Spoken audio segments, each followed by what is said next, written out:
اللهم يا رب، أسألك استجابة الدعاء في خير أيامك يوم الجمعة. اللهم أنت تعلم ما يفرحني، وتعلم ما يشغل تفكيري، وما يضيق صدري لأجله.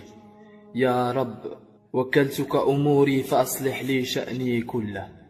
اللهم فرج هم المهمومين، واشرح صدورهم، وأنزل الراحة والسكينة في قلوبهم.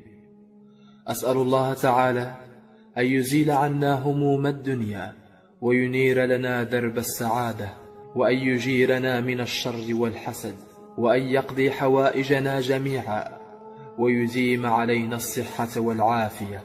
اللهم يا ولي نعمتي وملاذي عند كربتي، اجعل ما أخافه وأحذره بردا وسلاما علي، كما جعلت النار بردا وسلاما على إبراهيم. آمين يا رب العالمين. اللهم يا رب، أسألك استجابة الدعاء في خير أيامك يوم الجمعة. اللهم أنت تعلم ما يفرحني، وتعلم ما يشغل تفكيري، وما يضيق صدري لأجله. يا رب، وكلتك أموري فأصلح لي شأني كله. اللهم فرج هم المهمومين، واشرح صدورهم،